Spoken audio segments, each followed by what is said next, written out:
What's up, gamers? DreamcastGuy here, talking today about E3 and how the Electronic Entertainment Expo just made a mistake so massive it may mean the end of the event permanently. Before we get into that, real quickly, I want to thank everybody who's been sharing my videos and giving them likes lately. Just over the course of the last 24 hours, I've gotten 1,000 new subscribers. So thank you everybody who's been watching, thank you everybody who gives my content a chance, and thank you to the people who hit that subscribe button. Now, to get into this news topic, this is a very serious one that is a little bit scary. So I want to try and unpack this very, very carefully. So at this point, everybody knows what E3 is. The Electronic Entertainment Expo is two things at once.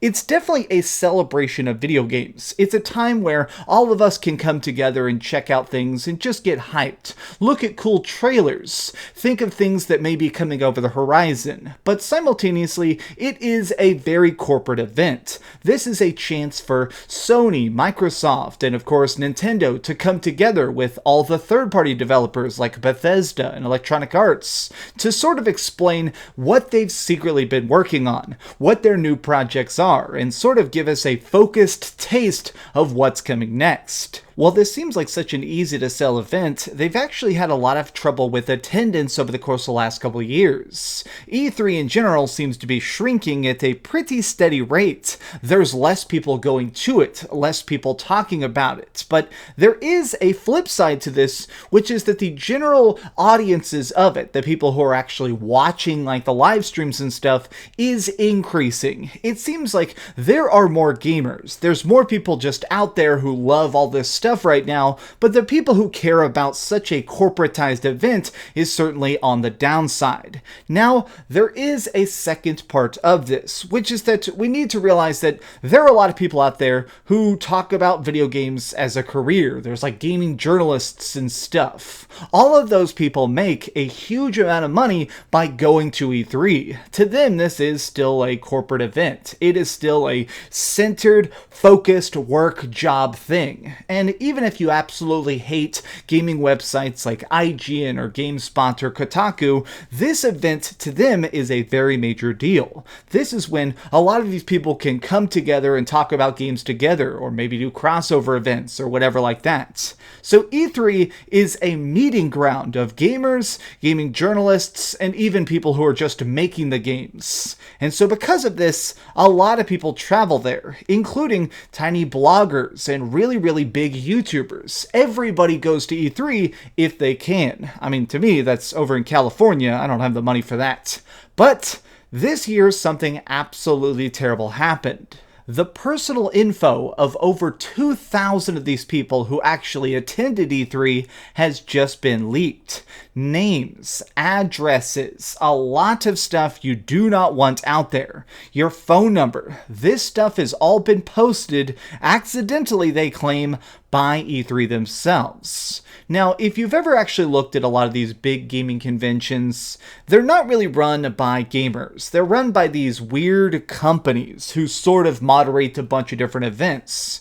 The one that runs E3 is something called the ESA, the Entertainment Software Association. And essentially what they do is they use all their power and influence to establish this stuff, to rent things out, to hire the teams that build the sets and create the stages. It is a lot of money to keep a show like E3 going. All these different gaming conventions actually typically lose cash year by year. Now, the reason for this is because the point of them is essentially advertisement. They want you to know about these games. So they're completely willing to lose money in the short term in order to make long-term profits. Well, the ESA is supposedly a giant, powerful, super smart organization, and somehow they posted a giant list on their website that you could just click that would basically give you every single person's exact personal info. Now, I don't want to list any of the names that are on this, but people you watch are on there. People you watch that you love got doxxed over this stupid mistake. I'm already frustrated by this, and I'm trying to keep my cool because I hate when companies screw up like this, where it's like, look, people trusted you. People want to attend your event. And what did you do? You screwed them over. Now, you may be wondering a question that I've seen a couple people ask, which is, why did this company even have their information in the first place? Well, okay, so here's the way it works. I'm going to give you a little bit of insider info, which is that typically, if you're a guest at one of these conventions, whether it be something like QuakeCon or a massive event like E3, typically you give them a lot of your personal info in order for them to give you a badge, or sometimes these people are actually flown out there for free. And basically what you have to do is, in order for them to mail you the badge, or sometimes just because they need this information for contractual purposes, you give them a lot of your personal info. You basically say, hey, okay, if you need me, here's my cell phone number. So a lot of these people actually give them all their personal data and go, okay, if you need me, here's how you can contact me. And this company just took this huge spreadsheet of over 2,000 people and posted it on the internet. So right now, unfortunately, a lot of these content creators who just love video games are getting harassing phone calls, or people showing up at their houses, people trying to mail them letters. I mean, there are a lot of jerks on the internet, obviously, right? For the most part, I think that people are nice. A lot of times I'll just have random people sending me incredibly kind messages. The other day I had a young lady ask me to send a special birthday message to her husband down in Brazil, and that was super, super fun for me. Most people on the internet are absolutely awesome, but we have to keep in mind there is a small demographic of psychopaths out there, and some of these people right now are being harassed by those people right now. I mean, I don't want to give a specific example, but somebody I know who is the nicest dude in the world, who does the most wholesome, friendly stuff, had somebody texting him, hey bro, you made some mistakes. You're gonna pay for them. This is what happens. This is why you have to keep your information as private as possible, obviously, right? Now, this stuff is out there. It's completely spreading like wildfire, and already they have a pathetic excuse for an apology. So let me read this. This is the official statement by the ESA.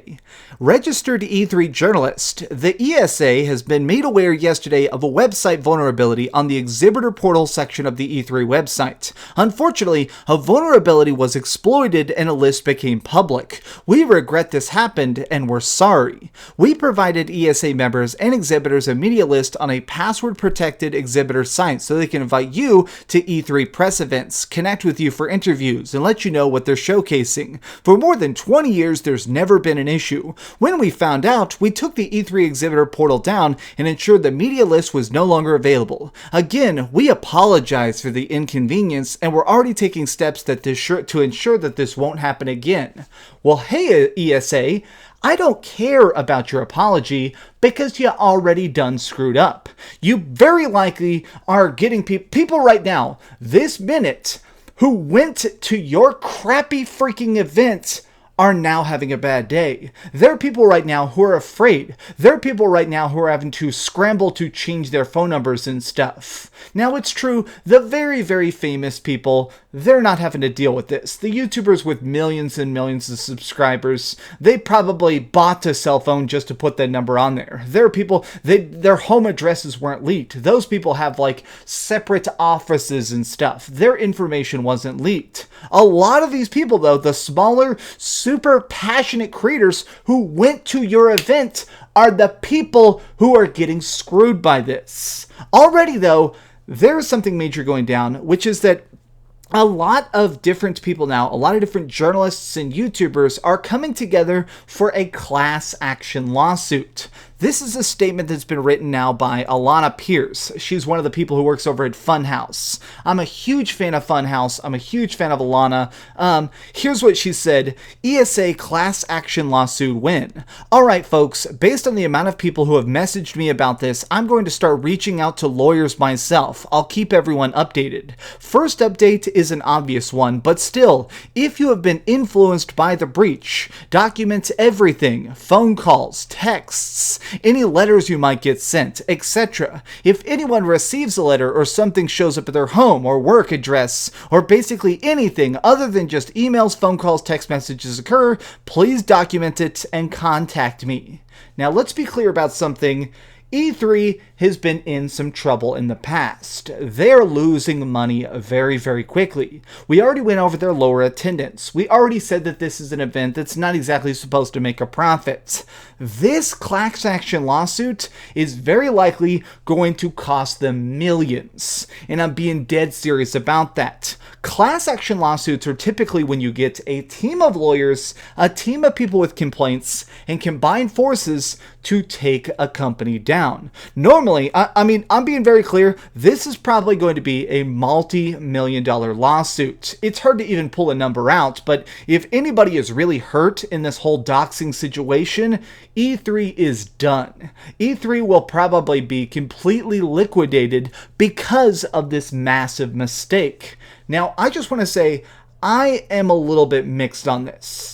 For the most part, I personally really enjoy E3. I like watching it, I like seeing stuff, I like seeing so many cool big press conferences. But because of this leak, there's no way I'll ever go to it. One of my biggest dreams, honestly, was to go to E3, and I'm sad that now I don't want to do it. I'm afraid to. Just being completely blatant here, I'm afraid of going to an event like this and possibly having some crap like this go down.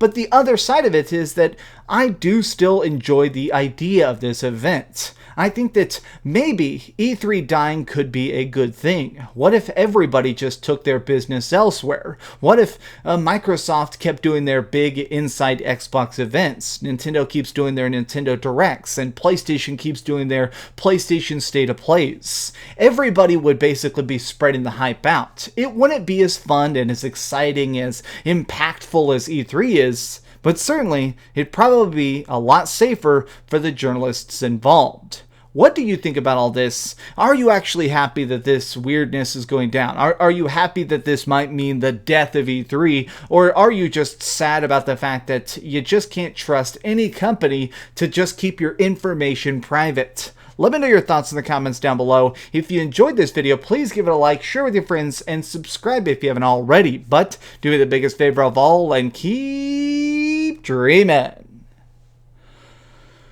What a shame. It was one of my biggest dreams to go to E3, and I'm just not going to go. And I'm legit broken up about it.